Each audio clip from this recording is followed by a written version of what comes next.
as a priest, you get to see some of the most beautiful virtues that people have, some of the most positive aspects of a person's personality, and some of the most heroic acts that they have committed.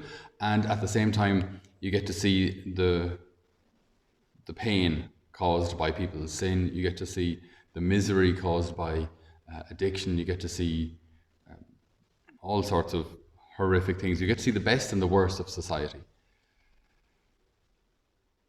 I remember when I was talking to a girl who was in a bit of need, and she explained to me that she had been abused by her own mother, and that was shocking for me.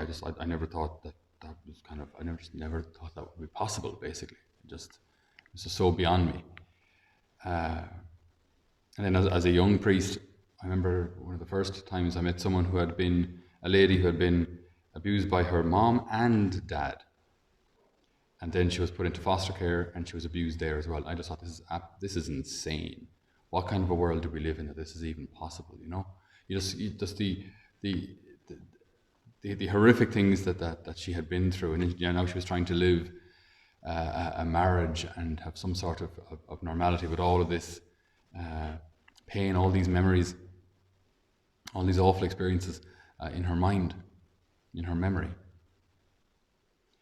And it's so incredibly easy to say and so difficult to live, but even if we're innocent, even if what we're doing even if what has happened is entirely not our fault, there still is no freedom without forgiveness. And that can be difficult, because you can say, well, sorry, it's the other person who hurt me. It's the other person who took away my innocence, or, you know, we see in family situations when it comes to wills, and how families can be torn apart when there's money at stake. And they're the ones who ostracize us. They cut us out. We didn't do anything. So if they want forgiveness, they can ask for it. But before then, no way. Not after all they've done to us.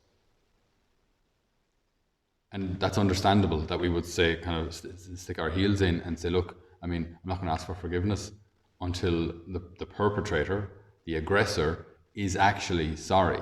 You know, I'm not going to forgive them until they actually ask for forgiveness. So no, and this is actually very, very Irish. It's very Irish for us to hold on to hurts and hold on to unforgiveness, maybe even for generations. We're not good at forgiveness, I think, as a nation. How often must I forgive my brother if he wrongs me?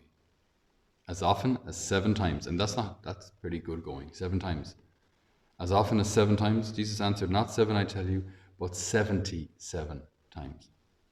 Which means every time. Every time. How often must I forgive my brother if he wrongs me? It doesn't say, how often must I forgive my brother if he asks for forgiveness? It doesn't say, if my brother asks for forgiveness. It says, how often should I forgive him if he wrongs me? So he hasn't asked for forgiveness. That's way harder. Someone asks you for forgiveness, then as such, you kind of have the power to say yes or no, I accept your apology or I don't. If someone doesn't come to ask for forgiveness, it might even look like weakness to forgive a person who hasn't asked for forgiveness. So how do we grow in forgiveness? How do we learn how to forgive? This is something that will apply, I think, to all of us sooner or later. Some in more tragic situations than others, but I think sooner or later, like, we're all going to have to forgive someone. So how do we do it? Okay, well, I think a couple of things first. To clarify what forgiveness is not. Because if we misunderstand what forgiveness is, then we're very unlikely to actually do it. If we think that forgiveness means, what happened to me, sure, it wasn't that bad. All things considered, look, I mean, you know, water under the bridge, time has moved on, we've gotten on with things, I've gotten my life together, so that it wasn't that bad. No. If, for example, someone was abused as a child, that will never be good. That will never be water under the bridge. That's never okay, ever. So we can't wait until we kind of convince ourselves that, look, sure, it wasn't that bad or something. No. I mean, that's always wrong forever. So you can never say, I've gotten on with my life now, so I've forgotten about these things and I've moved on. No. It's good that we try to move on, absolutely. But the act in itself remains wrong and is always wrong. Okay. So forgiveness doesn't mean that the act perpetrated is now okay or it happened a long time ago, so we'll just forget about it. No, that's not what forgiveness means. That's just very unhealthy to try and bury a thought or a wound like that and pretend it never happened or pretend it was okay. It's never a good solution. Okay, so that's not forgiveness. Forgiveness is also not that that I just don't care. So either that the act wasn't that bad or I don't care anymore. Because I think if we say we don't care anymore, we're probably trying to just convince ourselves that we don't care anymore. But we do.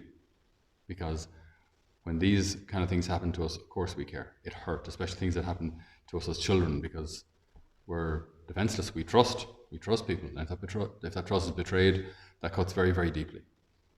Okay? Or we can say we forgive just because a lot of time has passed.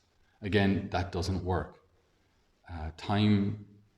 They say time heals a multitude of wounds. Time works on your body, as in if you have a cut and just leave it sit there, it'll eventually heal up. Wounds in the heart and soul don't really work like that. Time doesn't actually heal them. Time on its own. Okay, so that's all of what forgiveness is not. So what is forgiveness? Our gospel today talks about forgiveness in terms of a debt, right? So when an evil act, a sinful act is committed, there's, if you will, a debt of justice. Okay, something bad has happened that should not have happened, and that person should not have done that. So they deserve punishment because that's a wrong action. That action has hurt people. So that's a wrong action. It deserves punishment. So that applies to all of us because every single one of us sins. So all of us have amassed a debt that we cannot pay. So the Lord then, in virtue of his cross, takes our debt upon himself and cancels it. Now that's what he has done for you and me. That's what he's done for people who've sinned very severely and seriously as well. So his forgiveness is even available to them if they want it. So we have been forgiven. And so we must forgive.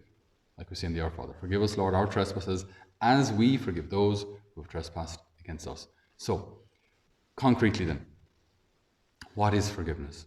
Forgiveness is recognizing that another person has sinned against us or another person has hurt us, another person is in debt to us, if you will. But I say to the Lord, in virtue, Lord, of your grace, of your cross, I cancel their debt. So there is a debt. I'm not saying there is no debt, like I'm sure it was grand. It wasn't grand. What they did is absolutely deplorable. But I cancel their debt in the same way, Lord, that you cancelled mine.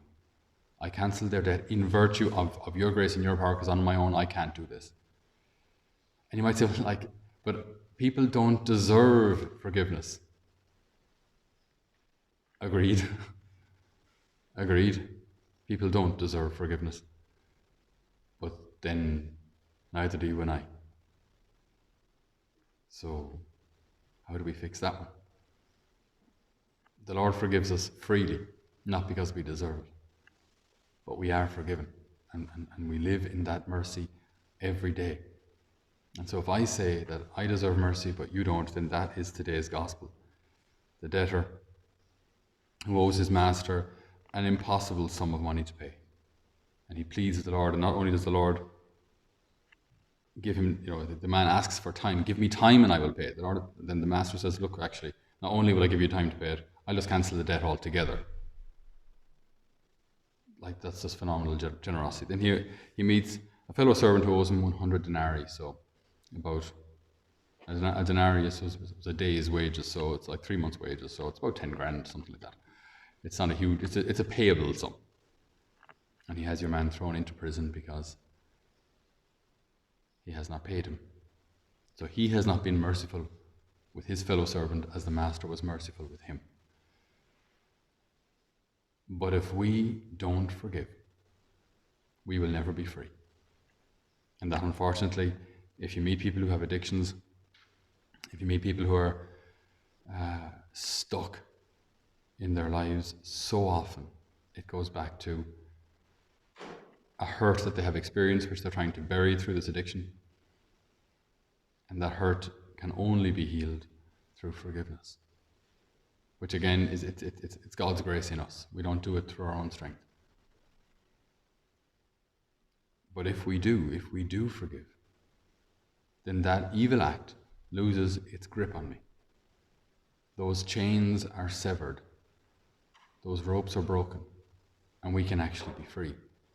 So even though it may look like weakness to forgive, it is not. It is the height of, how would you say this? It's the height of being God-like. It's a God-like quality to forgive. So it makes us like God to forgive. It's not weakness. And so we ask the good Lord today for all of you here and for anyone watching at home, Lord, for this gift of forgiveness, to truly forgive from our heart, to forgive others their debts, and there are debts, but to forgive them, Lord, their debts, as we have been forgiven our debts. Lord, that we may become more like you, that we may be actors of your divine mercy. Amen.